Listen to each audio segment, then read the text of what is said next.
Na abertura, quem aí nasceu no Brasil? Era 30%. 30% só. Pois bem, eu ia para fazer uma palestra presencial para 2.200 pessoas, que é uma coisa, é uma aula. Nós tivemos que abrir uma segunda, porque o público é presencial, ele pode ter aquilo no digital.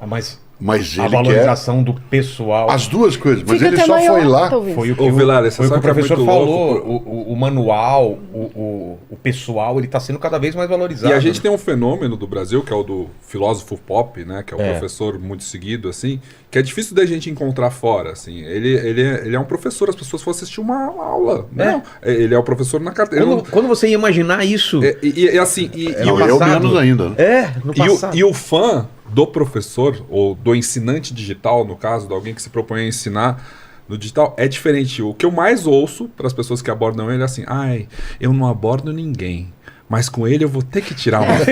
Sabe? Eu nunca pedi isso para ninguém, mas para você eu vou ter que pedir. Tem uns Seus pais estão aqui. Peraí, mãe, peraí. Coloca Põe o microfone. Aí. Nós moramos 4 anos em Portugal, né? Uhum. Torres Vedras fica a 40 quilômetros de Lisboa. E a área de educação, professor, lá, está muito aquém da nossa. Muito, é. E isso que você falou, os portugueses são assim, né? Assim, mais fechados, assim, tudo.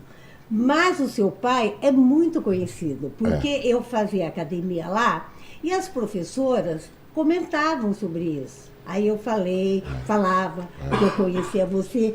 Ai, não diga. Por quê? A forma de falar é simples, fácil, afetiva.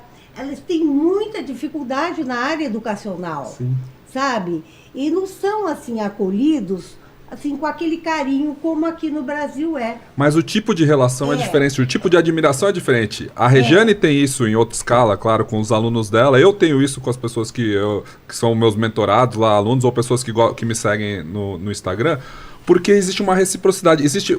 É como se a pessoa viesse te agradecer por algo que você deu para ela. Assim, isso é maravilhoso. Isso pode acontecer em qualquer escala mesmo, mas sabe? É que eu analiso muito isso com um tipo de abordagem também de pessoas que vêm conversar comigo, principalmente depois da pandemia.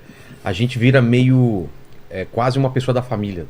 Porque as pessoas hoje em dia, com a facilidade do celular, ela tá lavando louça, tá te escutando, ela tá na academia, ela tá te escutando. Então, você faz parte do dia a dia mesmo dela. Entendeu? Então, assim, a tua voz está lá na cabeça dela, então ela fica muito feliz quando encontra Dentro você. do digital, eu estava vendo umas pesquisas essa semana.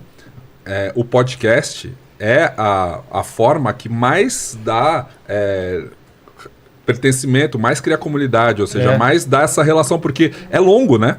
Não é uma coisa curta, não é um TikTok, Exato. não é uma foto do Instagram que passa no seu feed. A pessoa continua com você. E na teoria, ele não era para existir nos tempos de hoje. Pois é. Porque o que é que todo mundo fala? Ninguém aguenta conteúdo longo, faz a coisa curta. E é o contrário. É a ressurreição do rádio. Exatamente. Mas as pessoas estavam com saudade. O Pedro falou do Tinder. Né? O pessoal brinca que quem inventou o Tinder, mas presencial foi o Silvio Santos. Exato, né? Com o namoro na TV. Namoro na TV. Era um Tinder da época, né? E a pessoa fica com você, ela se acostuma com a sua voz. E ela fica, e o podcast é aquela coisa que a pessoa ouve enquanto ela está fazendo outra coisa. Né? É um conteúdo secundário ali, porque ela está dirigindo, na academia, dirigindo, ou até fazendo alguma coisa no computador, assim que seja. E é uma coisa que, para eles, traz um aprendizado. Claro. Então, assim, ele sai do podcast com uma coisa também que E aí tem essa reciprocidade, né? Que até alguma coisa, acho que dá pra conversar e responder coisas. E olha, o mundo digital, olha só. A Rê fala sobre isso. Eu acho incrível quando um professor, principalmente se a pessoa já é professora, ela vai ensinar online, porque ela além de ser professora, ela se torna um líder de movimento. Então, olha que bacana a gente ter professores, ou seja, educadores que são líderes, que são divulgadores, tomam para si, exatamente, tomam para si essa, primeiro, uma oportunidade, segundo, uma missão de se tornar líderes de um movimento educacional. Então, eu acho que é uma questão a se pensar, né? E até Pedro falou, né? As pessoas que têm preconceito contra o digital.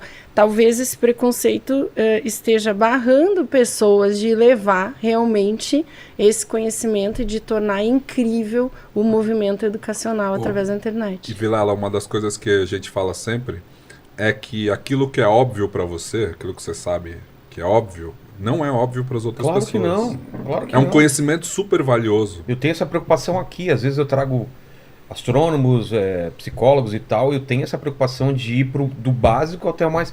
Falar, mesmo que eu saiba, a pessoa fala, cara, que interessante. Como surgiu o dinheiro?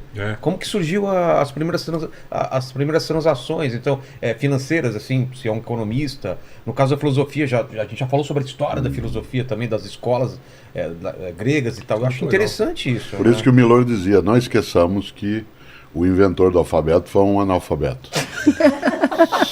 Certo. Por isso que as gerações mais novas eu acho que são muito mais inteligentes que as gerações antigas. O cara inventou o alfabeto. Exato. O cara tinha todo o tempo do mundo também, pensa bem. Não tinha o que escrever, não tinha o que ler. Mas você sabe que outra coisa que gera Mas tinha que Foi o conversar tédio. muito. Exato.